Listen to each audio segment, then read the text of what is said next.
You're listening to the Daily Sales Tips podcast, and I'm your host, Scott Ingram. Today's tip comes from Jeff Kirchick. Jeff is Vice President of Enterprise Sales and an early employee at NextCaller.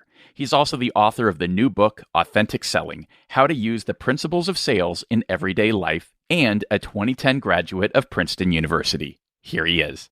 Hello, everyone. This is Jeff Kirchick. I'm the author of the new book, Authentic Selling: How to Use the Principles of Sales in Everyday Life. And today I'm going to talk to you a little bit about one of the themes of the book, which is about bringing authenticity into your selling process. Specifically, what I'm going to talk about today is cold outreach. Something that I think is pretty critical in cold outreach is to embrace your weird. I know that sounds strange, but we're all weird people. In fact, I don't even know what it means to be normal. It's a very subjective term.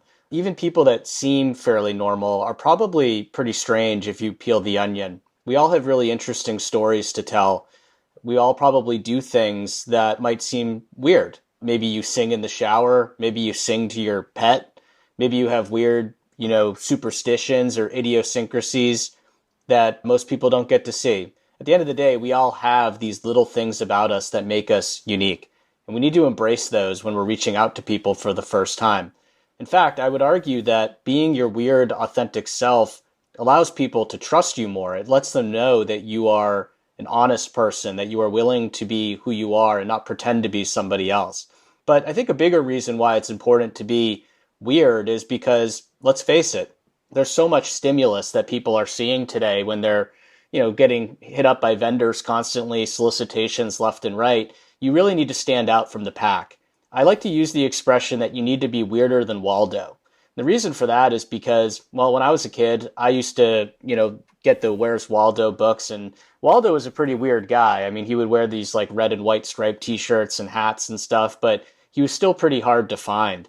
Even though he was kind of weird and you'd think that he should stand out, he was still pretty difficult to find in those books because you really need to be incredibly weird to stick out like a sore thumb. So I argue that you need to be weirder than Waldo in your cold outreach. And what that means is actually abandoning what a lot of traditional sales training programs would teach you to do. For example, think about all of the emails that are in your inbox right now from, like marketing emails from companies whose emails lists you got signed up for. If you go and look at your inbox right now and look at the subjects of all those emails, they probably have some sort of like catchy, salesy thing to get you to open the email. But be honest with yourself. How many of those emails do you even open? You probably delete most of them. So why would you treat your customers the same way that these brands are treating you? If you don't like the way that they're reaching out to you constantly with the next sale or gimmick to get you to open an email, why are you adopting the formal sales training program that teaches those things? So you need to be embracing your authentic self when you do your outreach. I'll give you a couple of examples of this.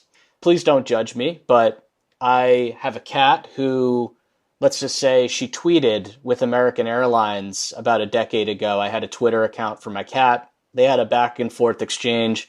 My cat was asking if they serve Fancy Feast on board. American Airlines was, telling her that they don't. And anyway, this was a long back and forth conversation between the largest airline on the planet and my cat. Well, what does it have to do with sales? Well, when I was selling to American Airlines 6 or 7 years ago, I had a subject line with American Airlines tweets with my cat. Now, if you're the recipient of that email, chances are you're not ignoring it because it's pretty strange. The email itself, I talked a little bit about, this exchange. I sent a screenshot of it. It was pretty cute and funny.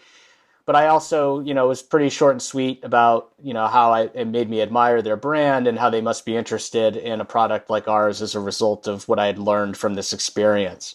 This is a hyper-personalized, strange, yes, but highly effective email. And yes, it did end up getting me a meeting because they found it very endearing. Another example of this would be when I reached out to one of the largest retailers on the planet. The guy was an Auburn alum. I referred to the Iron Bowl game 7 or 8 years ago in which Auburn returned a field goal for a touchdown to win the game. Anybody who goes to Auburn is a big Auburn football fan. So leading off an email with the self-awareness of saying, hey, I'm a vendor. I know you don't want to hear from me, but here's a link to this game. That gets people a little bit, off the edge of their seat and interested in meeting with you. So embrace your weird. When you reach out to people, don't be afraid to be yourself. It is good to be weirder than Waldo.